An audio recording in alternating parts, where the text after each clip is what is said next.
तर नमस्कार मंडळी, कसे आहात तुम्ही सगळे? मजेत ना? तर आज मी तुम्हाला शेअर करणार तर आज मी तुम्हाला शेअर करणार आहे आगरी स्टाईलचा मटणाचा रस्सा. तर कंटिन्यू राहा या व्हिडिओ मध्ये, म्हणजे तुम्हाला व्हिडिओ कळेल, व्हिडिओ म्हणजे रेसिपी कळेल. तर चला. हाय हाय कर, हाय गाईज, हाय. तर चला. तर मटणाकरता आपण अगोदर वाटण वाटून घेऊया. तर लाईटली खोबऱ्याला मी भाजून घेतला आहे, सुक्या खोबऱ्याला, आणि त्याच्यामध्ये कोथिंबीर घालून घेते. कारण मी खोबऱ्याचं आणि कोथिंबीरचंच वाटण करत आहे याकरता, कारण मी अद्रक लसणाची पेस्ट वेगळी वाटलेली आहे. तर म्हणून वाटणामध्ये मी काय घातलेलं नाही आहे. तर 2 किलो इथं मी बकऱ्याचं मटण घेतलं आहे. आता आपण त्याला 4-5 पाण्यामध्ये मस्तपैकी असं वॉश करून घेऊया, म्हणजे त्याचं जे वैशीचा वास आहे तो निघून जाईल. आणि 5-6 चमचे मी ऑइल घेतलं आहे टोपामध्ये, आणि काही खडे मसाले होते ते घेतले आहे. आणि मग बारीक 5-6 कांदे घेतले आहेत चॉप करून, आणि मग त्याला मी ते तेलावर असं मारून घेते. आणि मस्तपैकी आपल्याला ह्याला गोल्डन ब्राऊन होऊसपर्यंत परतून घ्यायचं आहे.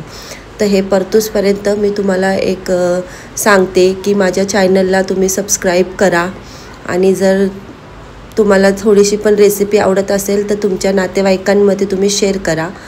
तर झाला आहे माझं गोल्डन ब्राऊन झालून कांदा. तर आता आपण त्याच्यामध्ये घालूया अद्रक लसणाची पेस्ट, हळद, धनिया पावडर आणि आगरी तिखट मसाला. तर मी हळद 1 चमचा घेतला आहे, जो आपला बाळाला दूध पाजायचा असतो तो चमचा. आणि धनिया पावडर तेच चमच्यानी मी 4 चमचे धनिया पावडर घेतला आहे.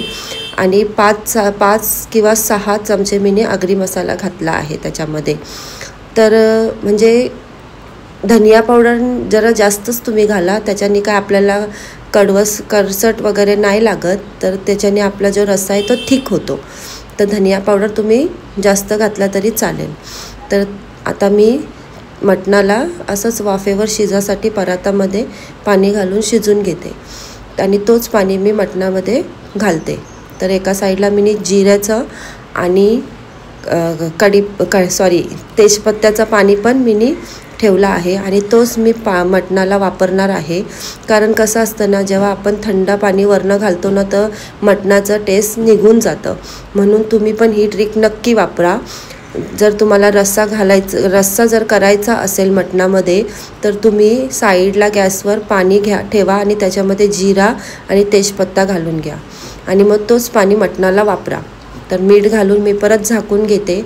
तर बघू शकता असं माझा मटणाचा रस्सा 80% कुक झाला आहे. तर त्याच्यामध्ये मी ॲड करते बटाटा.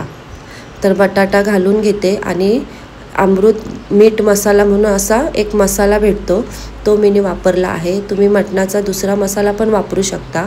तर आमच्याकडे हा भेटतो तर आम्ही हा वापरतो, आणि हा मसाला आम्हाला खूप आवडतो, कारण ह्याच्याने रस्स्याला कलर पण मस्त येते. तर डन आहे माझं. मटणाचा रस्सा. तर आता मी तुम्हाला दाखवते की कसं बनलंय माझं मटणाचा रस्सा. तर या इकडे. तर बघू शकता तुम्ही किती मस्त असं यम्मी सारखं माझं मटण रेडी आहे. तर कशी वाटली तुम्हाला ही रेसिपी कमेंटमध्ये कशी वाटली तुम्हाला माझी मटणाची रेसिपी कमेंटमध्ये नक्की सांगा. तर थँक्यू.